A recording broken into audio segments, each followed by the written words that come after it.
श्री कृष्णा श्री कृष्णा श्री कृष्णा श्री गुरुर्ब्रह्मा गुरुर्विष्णु गुरुर्देवो महेश्वरः गुरु साक्षात् परं ब्रह्म तस्मै श्री गुरवे नमः तस्मै श्री गुरवे नमः। किसी भी वस्तु का ज्ञान जब हम प्राप्त करना चाहते हैं या प्राप्त करते हैं तो उस ज्ञान में क्या होता है? तो उस ज्ञान में दो तीन चीजें होती है। एक, इस वस्तु का कारण क्या है, what is the cause of this particular thing. जैसे ये दुनिया है, तो दुनिया का कारण क्या है? तो कार्य कारण मीमांसा यही विचारधारा होती है। तो जैसे एक घट ले लो, एक मिट्टी का घट है, तो उसके किस कारण से ये बना है? तो पहले इसमें तो मिट्टी चाहिए, और केवल मिट्टी के द्वारा घट नहीं बनेगा, तो उस मिट्टी को घट के आकार में बदलने के लिए कुम्हार भी चाहिए। फिर उसको उस आकार देने के लिए अनेक प्रकार के साधन भी चाहिए। तो एक घट की जो उत्पत्ति हुई उसमें मिट्टी हो गया उपादान कारण, मटेरियल कॉज। फिर कुम्हार बन गया निमित्त कारण, इफिशिएंट कॉज। और फिर चक्का, धागा, डंडा, वो बन गया इंस्ट्रूमेंटल कॉज, साधन। इस प्रकार से हम किसी वस्तु के बारे में जानकारी इकट्ठी करते हैं। इसी प्रकार से अब अपने बारे में जानकारी इकट्ठी करनी है। हमको दुनिया के बारे में जानकारी बहुत ज्यादा है और अपने बारे में कुछ नहीं कि हम है कौन। और इसके लिए यहाँ हमको इस ग्रंथ में, तत्वबोध में अपने बारे में पूरी जानकारी दी है। तो शुरू कर दिया हमारे अनुभूतियों का विश्लेषण करना कि हमारी आज की स्थिति क्या है कि साधन चतुष्टय संपन्न हम नहीं है। देखो, जी रहे हैं लेकिन उसके पीछे कोई समझ नहीं है। दुख क्यों होता है? क्या हम दुख से निवृत्त हो सकते हैं या किसी अन्य को ही ब्लेम करते रहेंगे? और जब तक कि अन्य को ब्लेम करते रहेंगे तब तक कि ध्यान अपनी तरफ गया ही नहीं। देखो, तो ये तो हमारी हमेशा की जीवन पद्धति है। अब इससे अपने आप को बचाना ये पहली आवश्यकता है। और इसीलिए दुनिया से अपने आप को बचाने के लिए पहले हमको स्वयं को अपने आप से बचाना है। हम अपना सत्यानाश कैसा करते हैं? ध्यान जब अन्य की तरफ होगा तब संसार है, ध्यान जब अपने तरफ होगा तो साधना है। और इसीलिए इस तत्वबोध में पहले बताया कि हम इतने बार सत्संग को जाते हैं, क्यों नहीं हमको समझ में आता? क्योंकि हम अधिकारी नहीं है। तो क्या अधिकार चाहिए? सर्टिफिकेट ले आए गवर्नमेंट से? बोले नहीं, उससे नहीं होता। ये अधिकार अपने आप को इवैल्यूएट करना है, सेल्फ इवैल्यूएशन। तो अधिकार की चार बातें बताई: विवेक, वैराग्य, समाधि, षडक संपत्ति और मुमुक्षुत्व। और ऐसा जो अधिकारी विद्यार्थी है उसी के लिए यह तत्वबोध संभव है। यदि अधिकार नहीं होगा, हम एडमिशन भले ले लें लेकिन समझ में बातें नहीं आएगी। देखो, इसलिए पहले इस तत्वबोध में इसका हमको निर्णय दे दिया और उसके पश्चात फिर अपने अनुभूतियों का विश्लेषण शुरू कर दिया। हमारी अनुभूतियां क्या है? हम इस जगत का अनुभव करते हैं अपने ज्ञानेंद्रियों के माध्यम से, कर्म करते हैं कर्मेंद्रियों के माध्यम से। उसकी अनुभूतियां इकट्ठी होती है अंतःकरण पर। उसके लिए जो शक्ति है वो प्राणमय कोश से आती है। इस प्रकार से अपने व्यक्तित्व का अब हमने डिसेक्शन किया। कि हमने अपने को जो समझा है क्या वो हम है या कुछ और है। देखो, तो हमारे व्यक्तित्व का जब विश्लेषण किया तब हमको पता चला कि स्थूल देह हमारा घर है, प्राण हमारी एनर्जी है, शक्ति है, मन हमारा अनुभव करने का स्थान है, बुद्धि यह करता है, कर्तृत्वाभिमानी जो कोई भी कार्य करता है, और आनंदमय कोश यह भोगता है। तो हमारे जीवन का अब पूरा नक्शा सामने आ गया। देह में हम रहते हैं, प्राणों से एनर्जी है, मन से अनुभव है। अब ये तीन जो है इससे हमारा कुछ लेना देना नहीं है, लेकिन जब हमारा तादात्म्य देह के साथ हो जाता है तो हम देहात्म भाव से जीना शुरू करते हैं। जब प्राणों के साथ हो जाता है तो जिंदगी भूख प्यास में ही चली जाती है, और मन के साथ जब तादात्म्य हो जाता है तो वहां हम सुखी दुखी बन जाते हैं। जब ये बात स्पष्ट हो गई हमारे ज्ञान में, तब साधना क्या करनी है ये किसको पूछना नहीं पड़ता। देखो, एक बार पूरा वेदांत का अध्ययन किया 2-2.5 साल करने के बाद एक विद्यार्थी हमारे पास आए और उसने कहा, स्वामी जी आप हमको बताइए हम साधना क्या करें। अब ऐसे विद्यार्थी को 2-2.5 साल वेदांत का अध्ययन करने के बाद ये पूछता है, तो मैंने कहा कि तुम साधना मत करो, फिर मैं आत्महत्या करूंगा।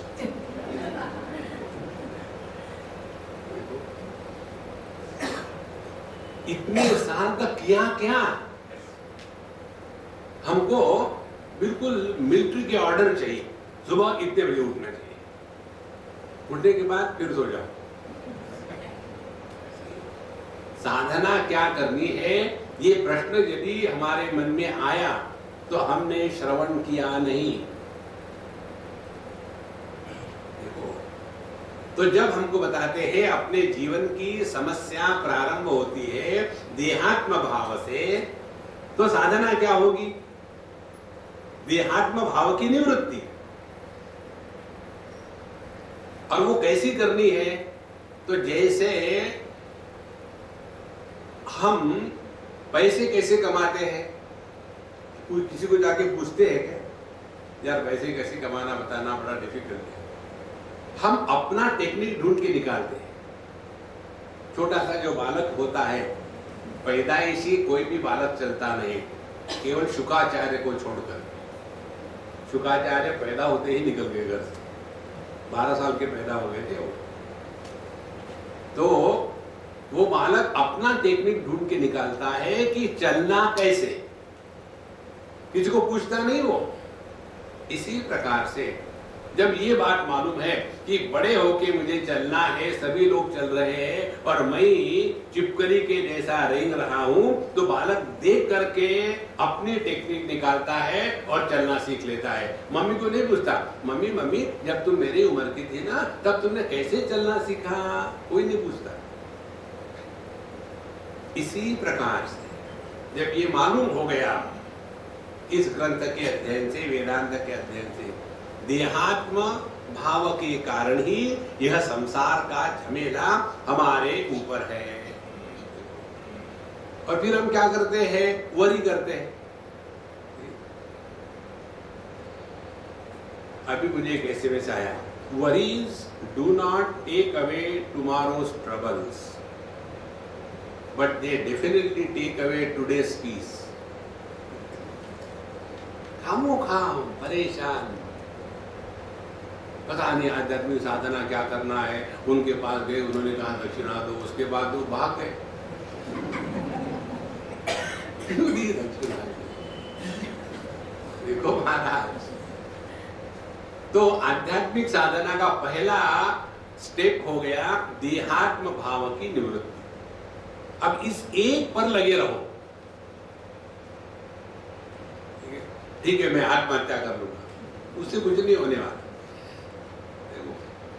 तो ये जो ज्ञान हमको तत्वबोध में मिल रहा है, उसमें हमको बताया जा रहा है कि जैसे इस जगत का जो उपादान कारण है मिट्टी, और जो कुम्हार है इस जगत के मटके को बनाने वाला निमित्त कारण, ये दोनों एक ही है, अलग अलग नहीं है। तो अभिन्न निमित्त उपादान कारण, अभिन्न अनडिफरेंशिएटेड, और इसके लिए उपनिषदों में मंत्र आता है।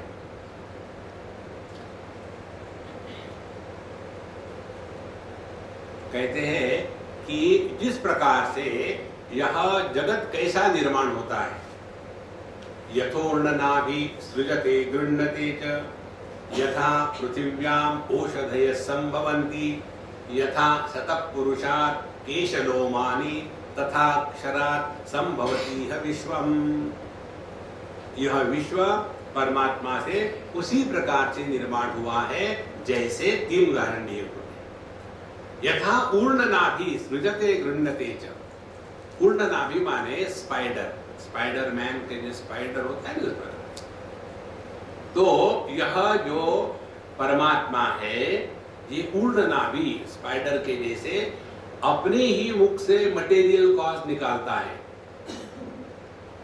जो धागा जिससे ये स्पाइडर अपना मकान बनाता है वो बाहर से इंपोर्ट नहीं करता, अपने ही मुख से निकालता है।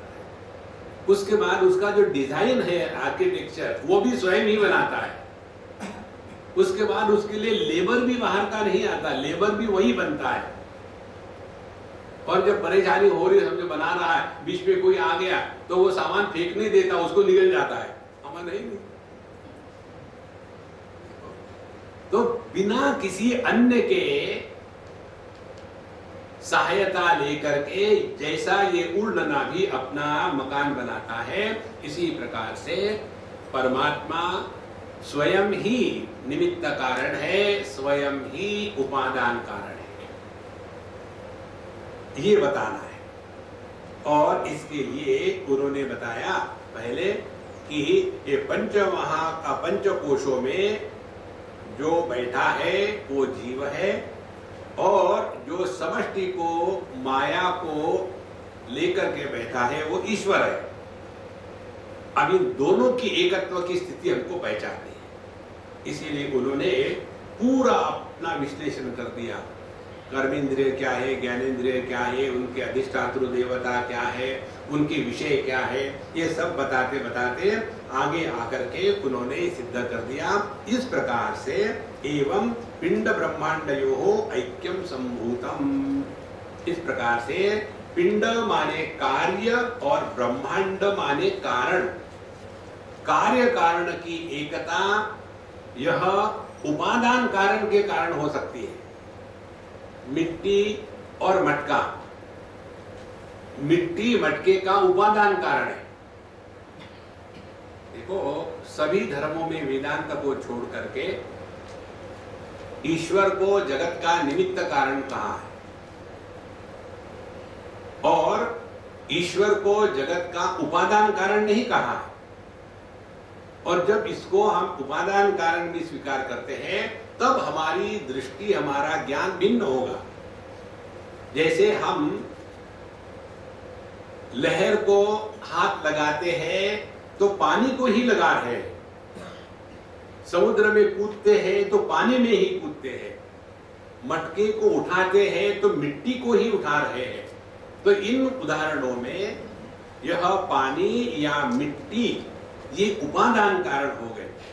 तो इसी प्रकार से परमात्मा यदि जगत का उपादान कारण है तो हम किसी को भी स्पर्श करें, शिवलिंग पर हमने दूध चढ़ाया, पानी चढ़ाया, फूल चढ़ाया, तो हम साक्षात भगवान पर ही चढ़ा रहे हैं। तो ये मूल भेद है, इसको ठीक से समझ लेना। जैसे भारतवर्ष का तिरंगा झंडा एक प्रतीक है, इसी प्रकार से शिवलिंग परमात्मा का प्रतीक नहीं है, शिवलिंग ही परमात्मा है। देखो जो भागवत कथा में आता है, प्रहलाद जी को जब पूछा गया उसके पिता ने कि क्या तुम्हारा विष्णु भगवान इस खंबे में है? तो उनको कोई संदेह नहीं था, क्योंकि इस जगत का उपादान कारण वही परमात्मा है। तुम्हारा अन्य विचारों में परमात्मा को जगत का उपादान कारण नहीं करते और इसीलिए वहां भेद हो जाता है। उपनिषद कहती है ईशावास्यमिदं सर्वम, यह संपूर्ण जगत ईश्वर का मकान है। देखो महाराज, इसको ठीक से समझ लेना। जैसे आभूषण सुवर्ण का घर है, मटका मिट्टी का घर है, लहर पानी का घर है, माने पानी को ही हम लहर कह रहे हैं, सुवर्ण को ही हम आभूषण कह रहे हैं। इसी प्रकार से परमात्मा को ही हम जगत कह रहे हैं। देखो कितना फर्क आ जाएगा दृष्टि में। इसीलिए कार्य कारण की एकता तभी संभव है कि जब हमने इस जगत का उपादान कारण परमात्मा को स्वीकार किया है। और फिर हमको बताते हैं परमात्मा सब में व्याप्त है। तो सब में व्याप्त तभी होगा जब वो उपादान कारण होगा, अन्यथा नहीं। जैसे एक मटका कुम्हार ने बनाया और उस मटके को कोई गिराई आके खरीद के ले गया, तो क्या वो कुम्हार उस मटके के साथ रहेगा? लेकिन किसी ने खरीद के ले जाने के बाद भी मिट्टी उस मटके के साथ रहेगी।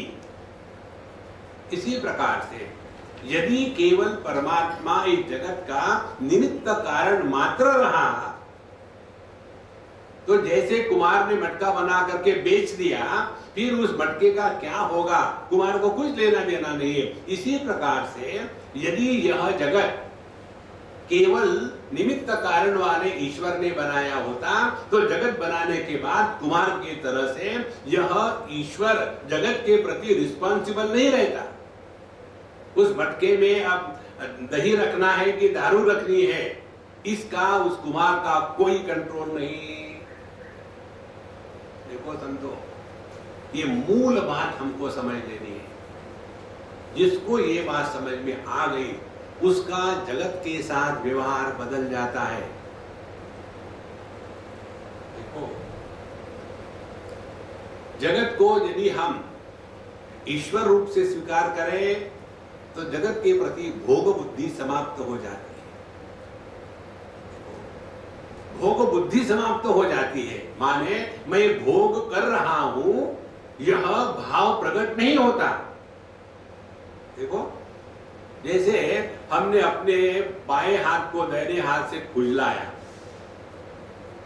तो यह जो दाहिना हाथ है यह कर्ता नहीं बना, और बायां जो हाथ है यह भोक्ता नहीं बना, क्योंकि यहां मैं निर्माण नहीं होता।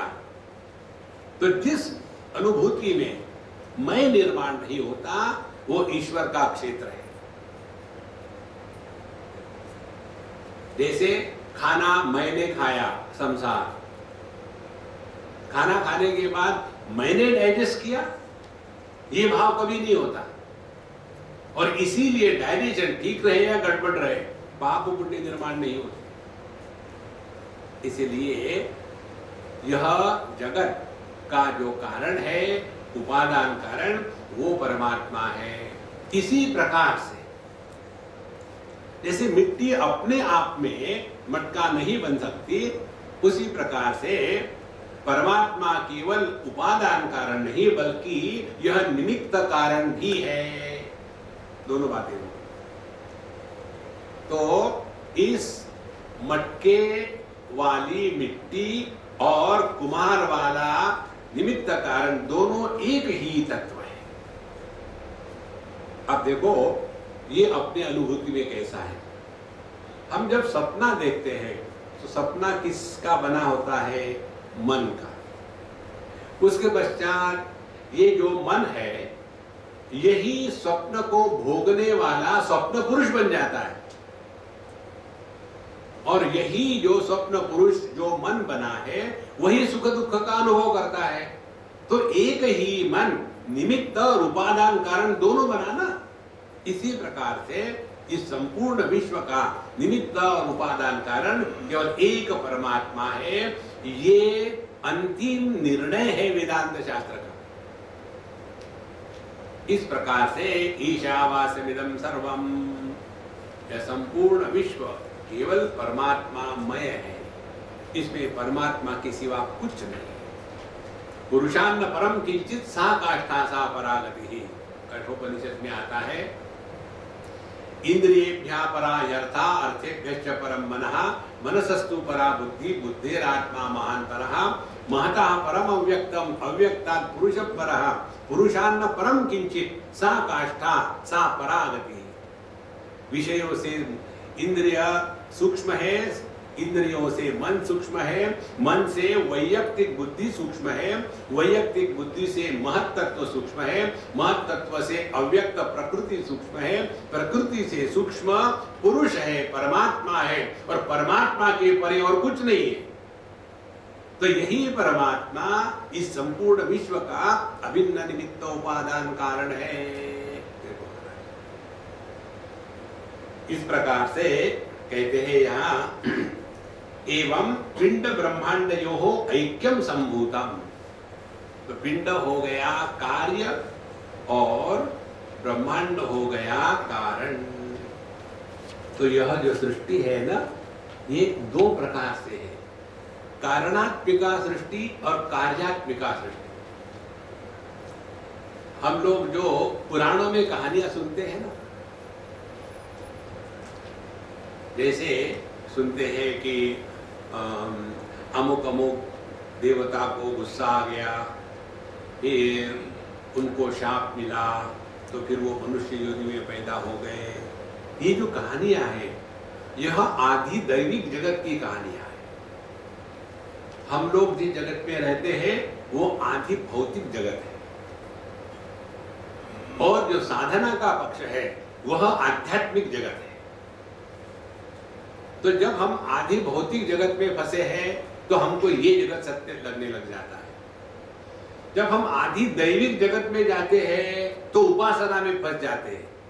इसकी उपासना करो, वो देवता प्रसन्न हो जाएंगे, प्रसन्न होने के बाद करेंगे क्या, हमारी इच्छा पूरी करेंगे। इस प्रकार से आदि भौतिक जगत माने यह मर्त्य जगत, आदि दैविक जगत माने उपासना का जगत, और आध्यात्मिक जगत माने अपने स्वरूप की पहचान। देखो महाराज, तो एक प्रकार के व्यक्ति होते हैं, ये जो आदि भौतिक जगत में ही फंसे रहते हैं, जिसको कहेंगे हम भौतिकवादी या मटेरियलिस्ट। पूरा जीवन इसको खाना है, उसको खाना है, इतना पैसा इकट्ठा किया, यहाँ से क्या, कहीं भी न्यूज़पेपर, कहीं भी किसी भी दिन देखो, पहली न्यूज नया स्कैम। ये आदि भौतिक जगत है। दूसरा आदि दैविक जगत। ऐसे ऐसे महात्मा के पास गए, उन्होंने कहा कि तुम ऐसा जप करो और मैं तुम्हारे लिए यज्ञ करूंगा और तुम्हारी परेशानी दूर हो जाएगी, और परेशानी दूर हो जाती है। तो ये शक्ति कहाँ से आई? ये आदि दैविक शक्ति। ये आदि दैविक जगत हो गया। और वेदांत बताता है आध्यात्मिक, अपने आप को पहचान। जब हम अपने आप को पहचानेंगे तब पता चलेगा कि ये जगत का निमित्त और उपादान कारण जो एक तत्व है वो अपना स्वरूप है। इसीलिए एवं पिंड ब्रह्मांडयोः ऐक्यम संभूतम। तो कारण और कार्य एक ही है। कार्य में कारण पूर्ण रूप से उपलब्ध होता है। आभूषणों में सुवर्ण पूर्ण रूप से उपलब्ध है, लेकिन कारण में कार्य का होना अनिवार्य नहीं है। सुवर्ण बिना किसी आभूषणों का आकार लिए बगैर भी रह सकता है, लेकिन जो आभूषण है बिना सुवर्ण के नहीं रह सकता। तो साधना क्या हो गई? अपने कार्य के स्थिति से हट करके कारण में लीन हो जाए। यदि कार्य के रूप में रहेंगे नाम रूप में रहेंगे तो संभावना है कि हमारा मालिक ये पुरानी स्टाइल हो गई डिजाइन की, तो इसको गला करके नया डिजाइन बनाएंगे, तो अपनी मृत्यु का डर हो गया। और यदि सुवर्ण के रूप में रहेंगे, भले आभूषणों में रहो लेकिन सुवर्ण के रूप में रहेंगे, तो चाहे कोई भी नाम रखे, चाहे कोई भी रूप रखे, उससे कोई फर्क नहीं पड़ने वाला, हम अपने स्वरूप में मस्त रहेंगे। नाम रूपात्मक रहेंगे तो जवान होगे, बूढ़े होगे, आपकी निंदा होगी, स्तुति होगी, सुख होगा, दुख होगा, लाभ होगा, हानि होगी।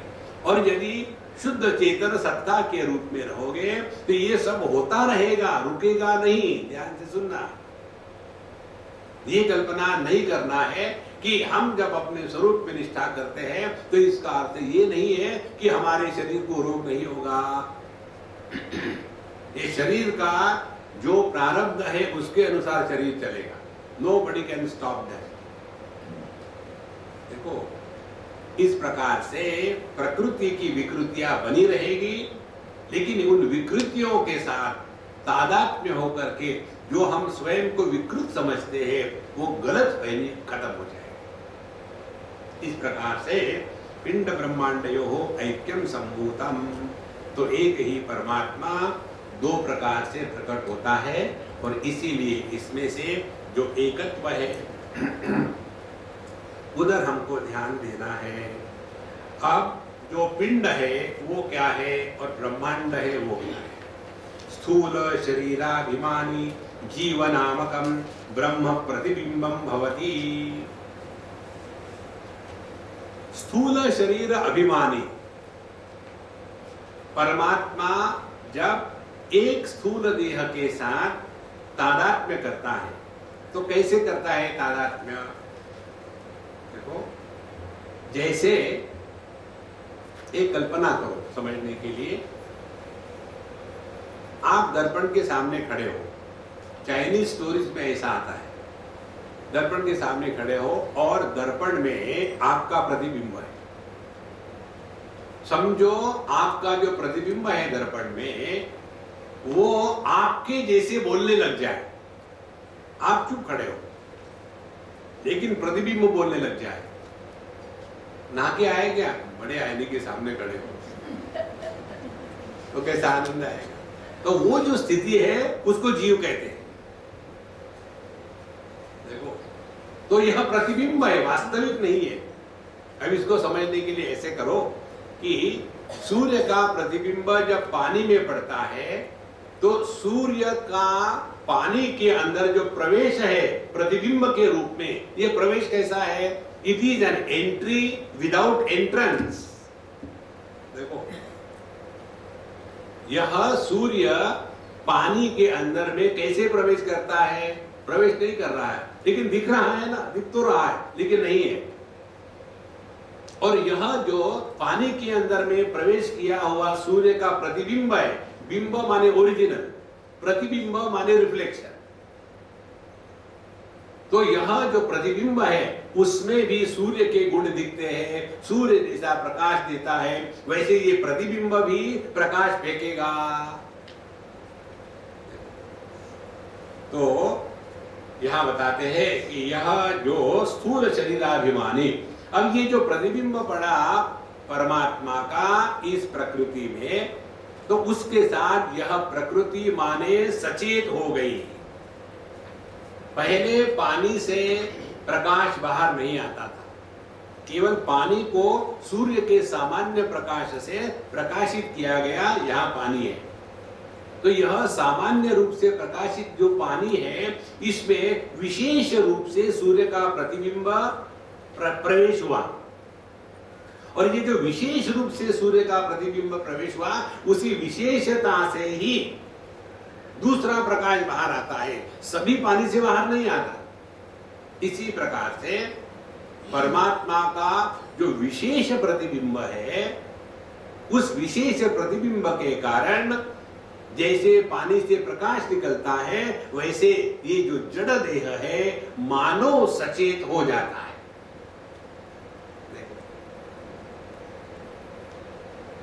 और ये जो प्रतिबिंब का प्रकाश है ये उसका अपना नहीं है, ये तो सूर्य के प्रतिबिंब का प्रकाश सूर्य से ही प्राप्त किया हुआ है। It is a reflected light, not original light.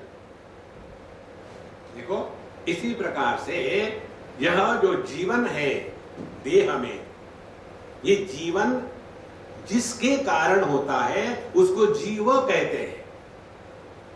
यहां वही शब्द का प्रयोग है, जीव नामकम ब्रह्म प्रतिबिंबम भवति। अब देखो जरा ध्यान से सुनना, आपके पास एक बकेट है, उसमें सूर्य का प्रतिबिंब पड़ा, फिर दूसरी बकेट रख दी, पानी के साथ दूसरा पड़ा, आपने 10 बकेट रख दी, 10 प्रतिबिंब पड़े। तो क्या वो 10 प्रतिबिंब 10 है? प्रतिबिंब नाम की वस्तु एक ही है, भले 10 बकेटें हो। देखो, इसी प्रकार से हम सभी के सभी बकेट हैं, और इस बकेट में अंतःकरण नाम का पानी है, और इस अंतःकरण नाम के पानी में परमात्मा का, चैतन्य का जो प्रतिबिंब है, वहां से प्रकाश निकल रहा है। मैं देह हूं, मैं स्त्री हूं, मैं पुरुष हूं। तो यह जो भाव है हर एक देह के साथ तादात्म्य होकर के प्रकट होने का, ये तो एक सामान्य तत्व है, ये व्यक्ति नहीं है। देखो महाराज, तो जीवनामकम ब्रह्म प्रतिबिंबम भवति। इसीलिए हमने आपको कई बार बताया है कि साधना का तात्पर्य व्यक्ति से हट करके अभिव्यक्ति में आना। देहात्म भाव से जीना माने हम व्यक्ति हैं, फिर जीवात्म भाव से जीना माने हमने अपने व्यक्तित्व को सत्य माना है, और जीव यह अभिव्यक्ति है, फिर हम अपने व्यक्तित्व से हट करके सार्वत्म्य भाव में फिट हो जाते हैं। देखो, जैसे साधु संत आत्मौपम्येन सर्वत्र समं पश्यति अर्जुन सुखम वा यदि वा दुखम स योगी परमो मतः। जैसा हम अपने देह के साथ व्यवहार करते हैं वैसा अन्य के साथ है। जैसा हम अपने भूख से परेशान होकर के उसको निवारण करने का प्रयत्न करते हैं, वैसे अन्य के भूख से भी हम समझते हैं कि इसको क्या कठिनाई होगी, क्योंकि सब में जो प्राकट्य है वो एक है, अनेक नहीं है। देखो महाराज, कितनी सहज बात है, और इसको अपने जीवन में उतारो। समझो कहीं दर्द होता है, उंगली में दर्द हो रहा है, तो जहां उंगली में दर्द हो गया तो बाकी के ऐसे थोड़ी कर, अपने को क्या करना है, वहां हो रहा है होने दो। नहीं, अनेकता होगी लेकिन उसमें एक तत्व है। इसी प्रकार से यह जो जीव नामकम ब्रह्म प्रतिबिंब भवति, ये जो है ये जीव व्यक्ति नहीं है, यह परमात्मा की अभिव्यक्ति है।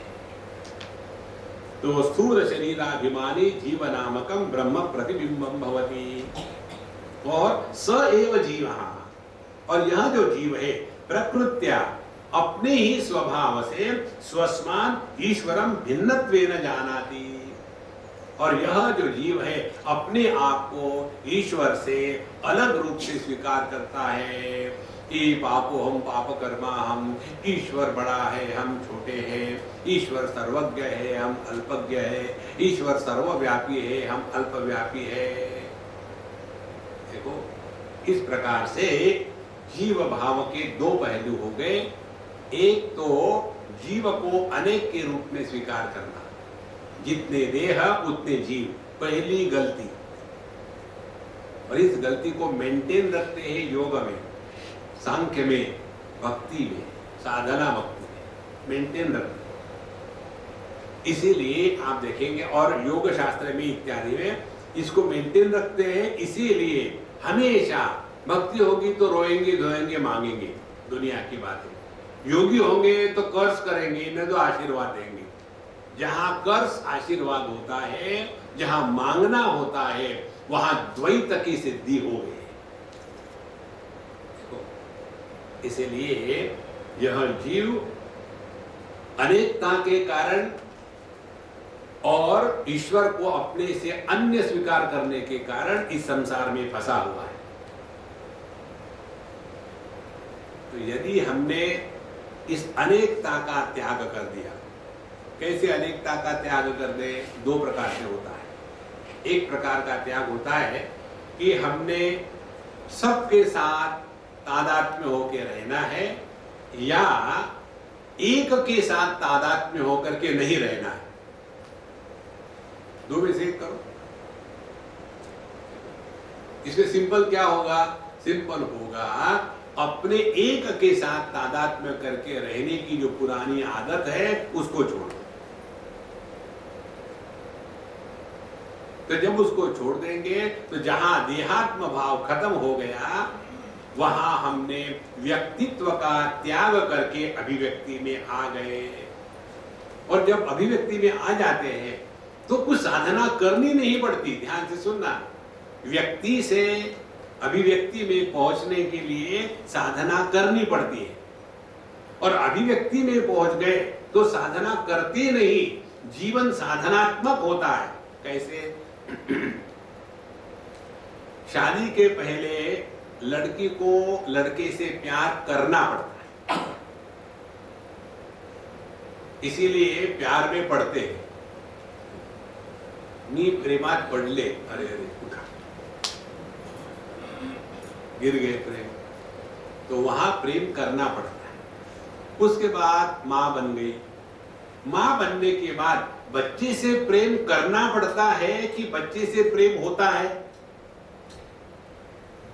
देखो, इसी प्रकार से जब तक के देहात्म भाव है, देहात्म भाव की निवृत्ति के लिए साधना करनी पड़ती है।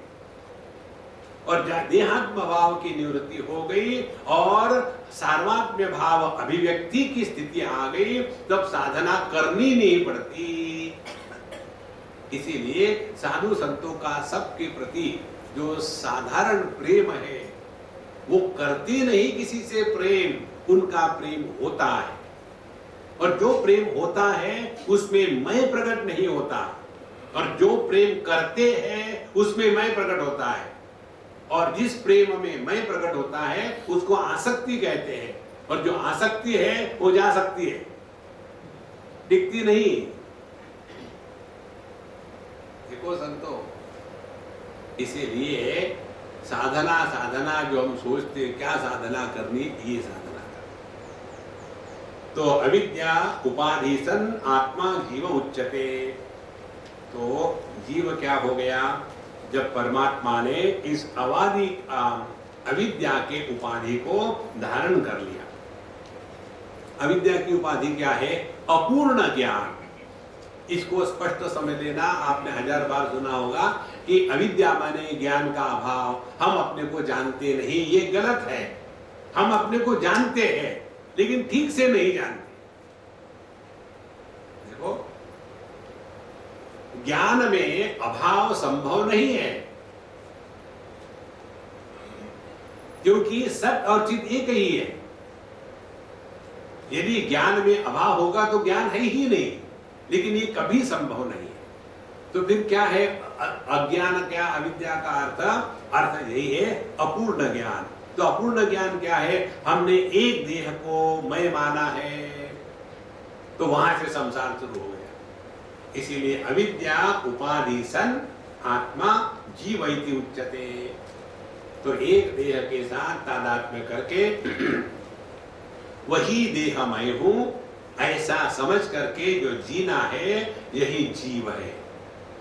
और सब में जो प्रकट हो रहा है और जो प्राकट्य है वह जीव भाव है, और जो प्रकट हो रहा है वो परमात्मा है। तो 3 स्थितियां हो गई।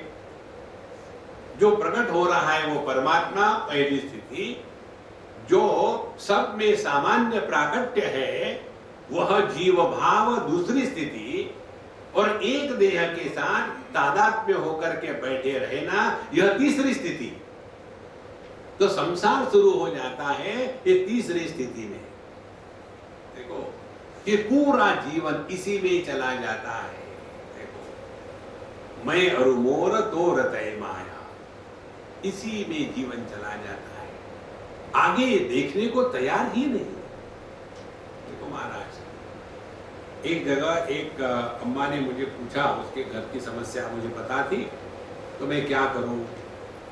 तो मैंने कहा देखो, मैं बात करता हूं, एक ही बात, डिस्कशन आर्ग्यूमेंट करोगी तो मैं जिंदगी भर तुमसे बात नहीं करूंगा। बोले नहीं करूंगा। तो मैंने कहा कि तुम मेरे साथ चलो, और उसको मैंने किसी मेडिकल कैंप हो रहा था उसमें लगा दिया। तो देखो, हर संडे, हर सेकंड और फोर्थ संडे को एक कैंप होता है, तुम यहाँ आया। और उसने शुरू कर दिया, और हमने कहा 6 महीने तक मुझे इसके बारे में कुछ बोलना मत, 6 महीने के बाद बताना। 2-3 महीने हो गए, फिर स्वामी जी आपने मुझे 6 महीने का टाइम दिया था, लेकिन अब मुझे बोलना है आपसे। बोलो। बोल, अब मुझे समझ में आया कि मैं जो अपने को समझती थी दुखी हूं, कितना गलत है। इस दुनिया में इतने दुखी लोग हैं कि उनके दुख के सामने मैंने अपने आप को दुखी कहना, ये एक कार्टून का जोक जैसा हो जाएगा। तो उसमें हुआ क्या, ध्यान से सुनना। सेवा करने से जीवत्व का त्याग होकर के जीव भाव जागृत हो जाता है। व्यक्ति से हट करके हम अभिव्यक्ति में प्रवेश करते हैं।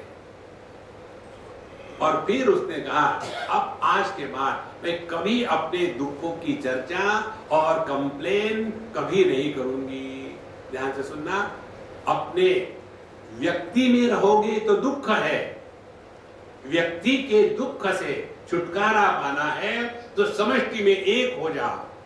पर समष्टि में एक होने का जो तरीका है उसको कहते हैं सेवा भाव। देखो, तो जब यहां अपने दुख में फंसे हैं तो संसारी है, और अन्य के दुख के निवारण में लग जाओ तो अपना दुख गायब हो जाता है।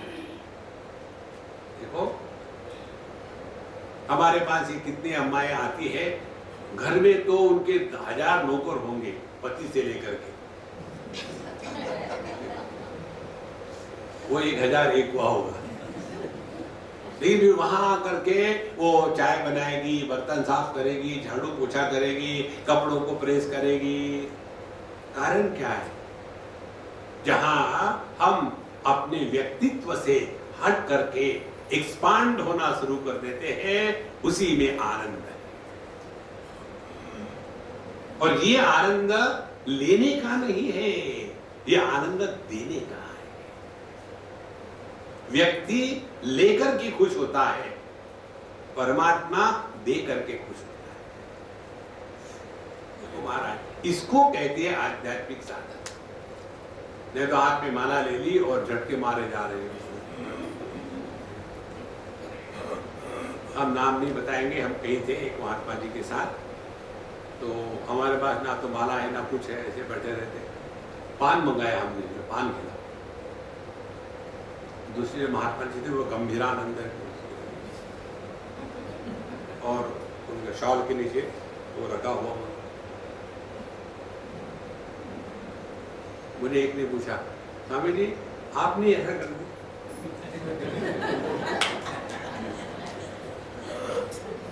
तो क्या बताओ, कौन खा रहा हूं ना।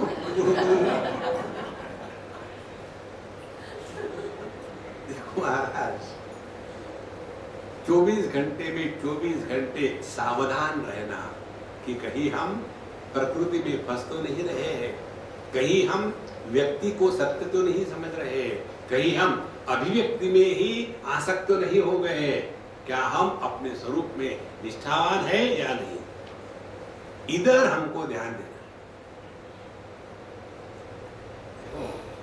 आध्यात्मिक साधना वेदांत के अनुसार अपने जीवन के प्रत्येक अनुभूति से सीखने की प्रक्रिया। हर एक अनुभूति, उपनिषद कहती है प्रतिबोध विदितम मतम, बोध माने अनुभव। हर एक अनुभूति में मतम परमात्मा प्रकट होता है, उसको पहचानो। देखो कैसे आपको किसी ने हक किया प्यार से, उसमें प्रेम प्रकट होगा। और पीछे से कोई आया और एक लगाया, अरे यार कहाँ गए थे, और आपको बड़ा गुस्सा आया, आपने देखा किसने मारा, और आपका बचपन का लंगोटी याद निकला, अरे तू यहाँ कैसे। तो जितना हमको किसी ने हक किया उसमें प्रेम का अनुभव हुआ, उतना ही किसी ने कस के लगाया पीछे से, उसमें भी उतने ही प्रेम का अनुभव होता है। देखो, यह जो स्थिति है ये तब है कि जब हम सीखते हैं कि ये जो पहला व्यक्ति आकर के हक किया वो डोमेस्टिक लव वाला है, और दूसरा जो आपका दोस्त आके आपको एक लगाया वो वाइल्ड टाइप का है, लेकिन दोनों में प्रेम ही है। तो वाइल्ड लवर से बच के रहो। तो अविद्या उपाधि सन आत्मा जीव उच्चते, तो इस अपूर्ण ज्ञान में फंसेंगे तो जीव के रूप में रहेंगे और हमेशा कंप्लेन करते रहेंगे। मायोपाधि सन ईश्वर इति उच्चते, वही आत्म तत्व जब माया के उपाधि को धारण करता है। अब ध्यान से सुनना, अविद्या हमने आपको एक्सप्लेन किया, अब माया को। जब यह परमात्मा परब्रह्म अनंत है, तो इस अनंत परमात्मा की अनुभूति कैसे होती है? जैसे रूप रंग या प्रकाश अनंत है, इस अनंत रूप रंग की उपलब्धि हमको आंखों से होती है, दृष्टि से होती है। यदि दृष्टि नहीं तो रूप रंग की हमारे लिए सत्ता नहीं, अस्तित्व नहीं है। ध्यान से सुनना। तो ये जो आंखें हैं, ये दृष्टि है, ये दृष्टि कहां है? यह जो दृष्टि है ये ईश्वर के साम्राज्य में। देखो, तो माया किसको कहते हैं? जिसके माध्यम से ज्ञान पूर्ण रूप से उपलब्ध नहीं होता लेकिन उपलब्ध होता है। जैसे लाइट वेव्स शुरू हो जाती है वायलेट से और अंत होती है रेड में, विबग्योर, 7 प्रकार की जो लाइट वेव्स है। अब हमारी आंखें इतने को ही देख सकती है, इसके परे जो लाइट वेव्स है उसको हमारी आंखें नहीं देख सकती। तो यह जो ज्ञान को नाप तोल के उपलब्ध करने की जो शक्ति है, इस शक्ति को कहते हैं माया। मीयते अनया इति माया।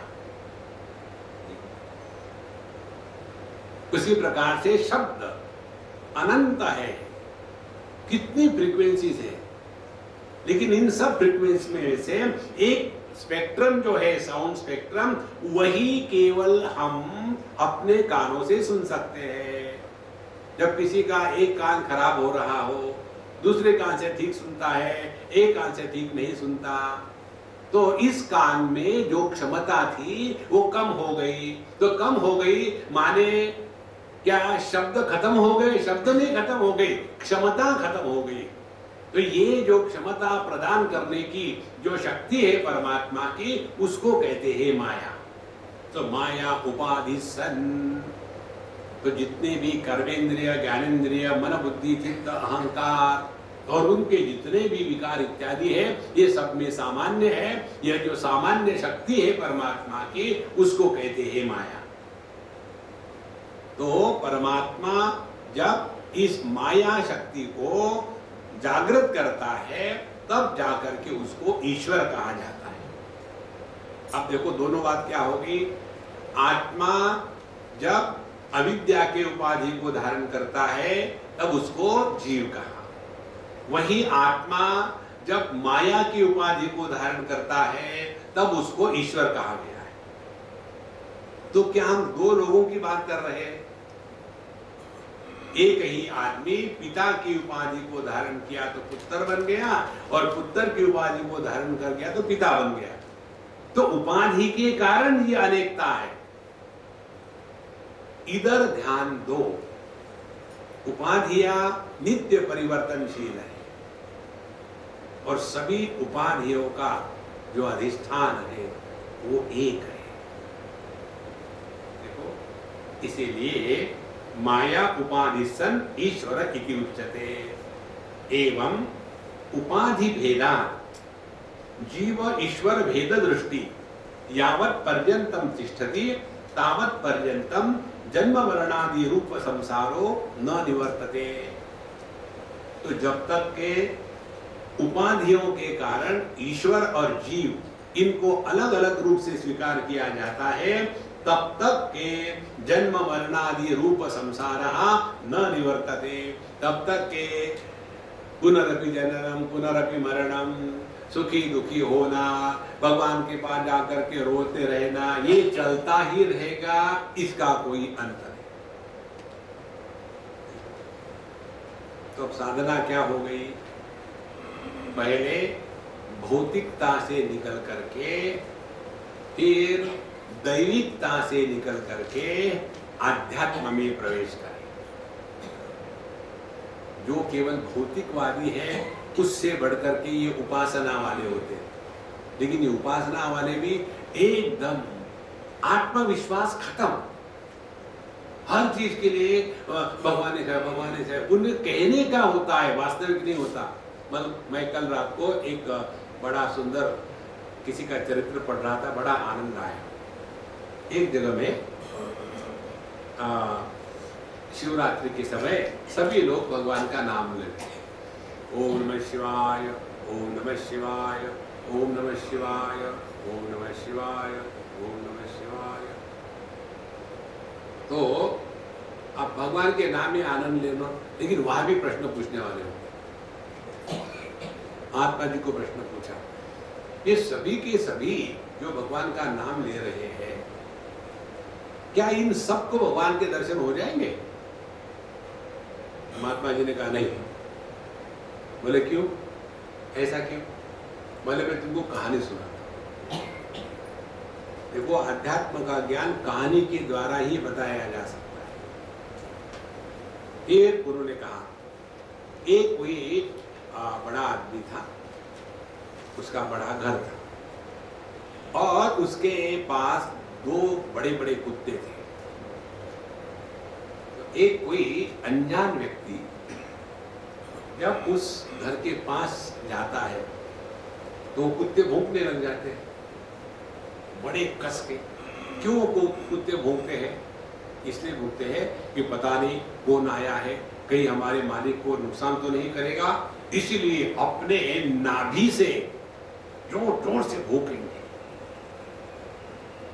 और उनका भौंकना सुनकर के गांव के कुत्ते भी भौंकना शुरू कर देते हैं। एक कुत्ता भौंकने लग जाए तो बाकी के कुत्ते भौंकना शुरू करते हैं। अच्छा, ये जो ओरिजिनल कुत्ते थे उनको मालूम था वो किस लिए भौंक रहे हैं, और वो भौंक रहे हैं अपने नाभि से, और बाकी के जो कुत्ते थे वो भौंक रहे, उनको मालूम ही नहीं क्यों भौंक रहे। इसी प्रकार से जो भगवान के भक्त होते हैं वो भगवान का नाम नाभि से, हृदय से लेते हैं, तब उनको जाकर के भगवान का दर्शन होता है। और बाकी के देखे देखे वाह वाह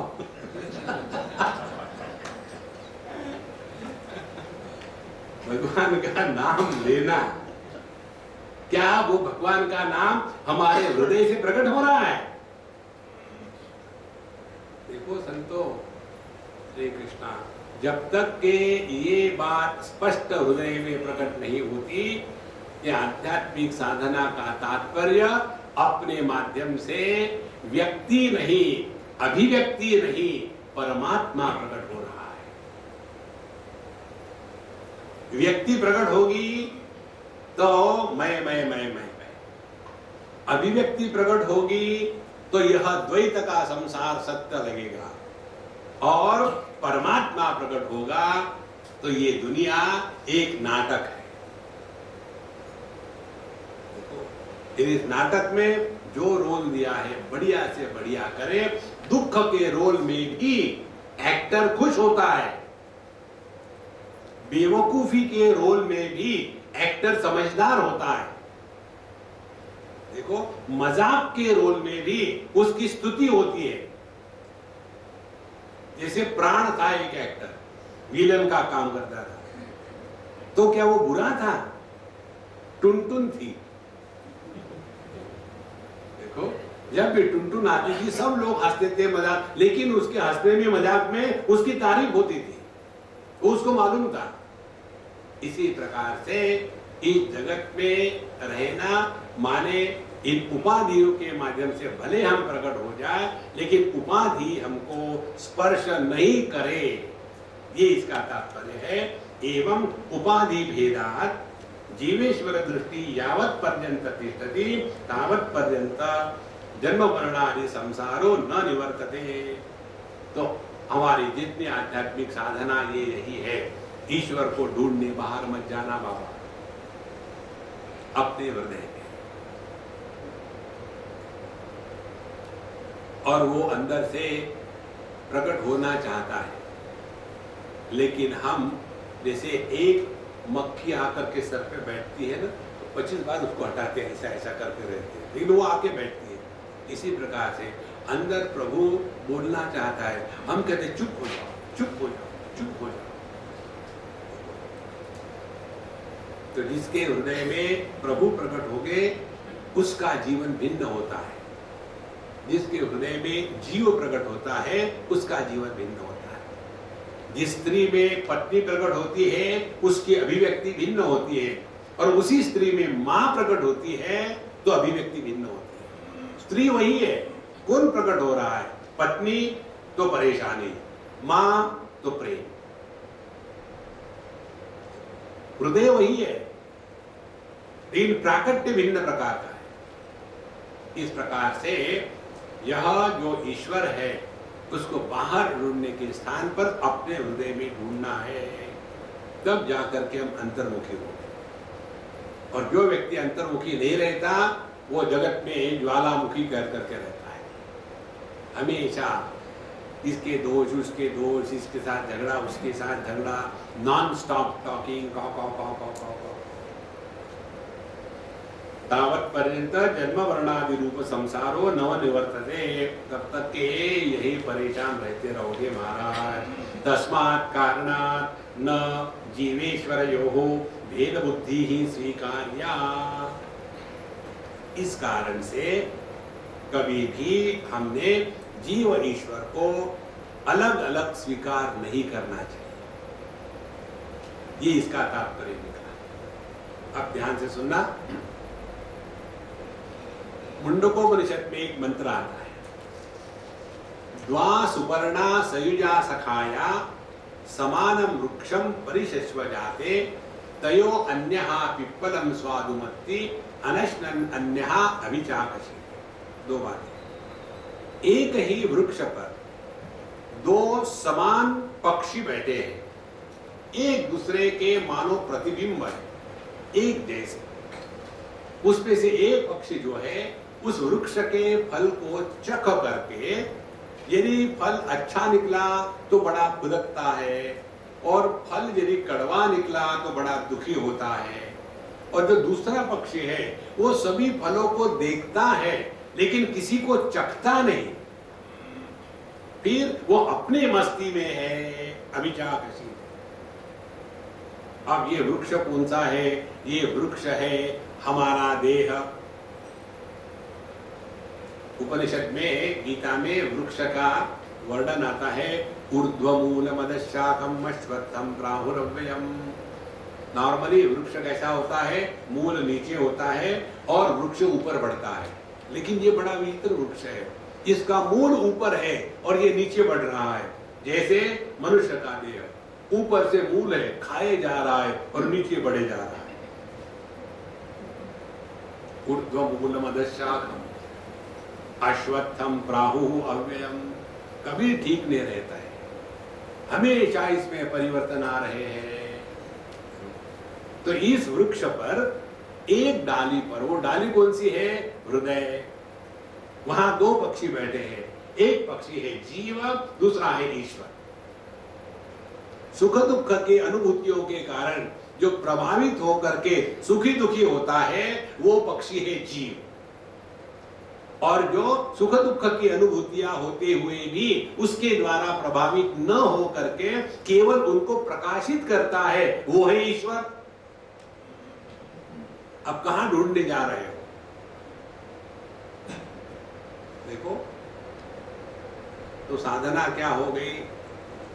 जीवन में सुख दुख आना भले किसी के कारण हो, लेकिन सुखी दुखी होना या नहीं होना ये अपना चॉइस है। Exercise your freedom. जीवन में दुख आने के बाद दुखी होना यह जीव है। जीवन में दुख आने के बाद दुख को प्रकाशित करना है। दुख को प्रकाशित किया तो करें क्या? उसके निवारण का प्रयत्न करें, दुखी ना होवे। देखो, एक हमारे मित्र है अमेरिका में, उनके लड़की के पैर को कुछ हो गया, वो भरतनाट्यम के चक्कर में फंसी थी और 6वीं 7वीं की लड़की, अब तो वो कॉलेज जा रही है, और इतना उसका पैर दुखने लग गया, जो भी उसको हो गया, तो स्कूल में उसको व्हील चेयर पर जाना पड़ा, इतना हाल। तो घर के सभी लोग परेशान, पता नहीं, हमने कभी किसी का बुरा नहीं किया, हमने किसी को कष्ट नहीं दिए, हमारी जेल में ऐसा क्यों आता है, ऐसा क्यों हो गया, रोना धोना शुरू। तो उस लड़की के पिताजी शांत रहते थे। एक दिन वो खसे आ गए। फिर उन्होंने कहा कि स्वामी जी से तुम लोगों ने यही सीखा है क्या? स्वामी जी ने क्या बताया? कार्य कारण मिथ्या। फिर समस्या है ना, उसको हल करने का प्रयत्न करो। क्यों हुआ इस चक्कर में मत पड़ो। देखो, उपासना करने वाले इसमें चले जाते हैं, ऐसा क्यों हुआ? अरे भैया, हुआ है ना, अब इसका निवारण का प्रयत्न करो। निवारण का प्रयत्न नहीं करेंगे, कंप्लेन करके दुखी होते रहेंगे। इसीलिए जीवन में सुख दुख हर एक के आते हैं, तो उसके द्वारा प्रभावित नहीं होना। दुख आया तो उसके निवारण का प्रयत्न करना। जब ये बात हृदय में उतर आती है ना, तब हम आध्यात्मिक साधना कर रहे हैं। नहीं तो भौतिक साधना होगी या उपासना होगी। ये भौतिक साधना से, उपासना से व्यक्ति जो होना चाहिए वो नहीं होने देता। भौतिक साधना से अंतःकरण की शुद्धि होनी चाहिए और उपासना से चित्त की एकाग्रता होनी चाहिए। कर्माणि चित्त शुद्ध्यर्थम एकाग्र्यार्थम उपासना, ये दोनों नहीं होते, फिर कैसे ब्रह्म ज्ञान होगा? इसलिए तस्मात् कारणात् जीवेश्वरयोः भेद बुद्धि न स्वीकार्या। तो किसी भी प्रकार से यह जीव ईश्वर अलग अलग है और हम जीव है, और जीव हमको, ये ईश्वर हमको परेशान कर रहा है, ऐसी जो गलत धारणा है, उस धारणा से अपने आप को बचा के रहना, यह आध्यात्मिक साधना है। तो 3 प्रकार की साधना: आदि भौतिक कर्म, आदि दैविक उपासना, वेदांत आध्यात्मिक। तो हमको आध्यात्मिक साधना करनी है। आध्यात्मिक साधना का अधिकार तब होता है जब हमने आदि भौतिक साधना करके अंतःकरण को शुद्ध कर लिया। आदि दैविक साधना करने से, उपासना करने से मन को एकाग्र कर लिया, तब जाकर के हम अंतर्मुखी होंगे। और फिर प्रश्न आएगा कि को हम कस्त्वम उत आयातः कामे जननी को बेतातः इति परिभावय सर्वम असारम विश्वम त्यक्त्वा स्वप्न विचारम भज गोविंदम भज गोविंदम। ओम पूर्णमदः पूर्णमिदं पूर्णात् पूर्णमुदच्यते पूर्णस्य पूर्णमादाय पूर्णमेवावशिष्यते। ओम शांति शांति शांति। हरि ओम। श्री गुरुभ्यो नमः। हरि ओम।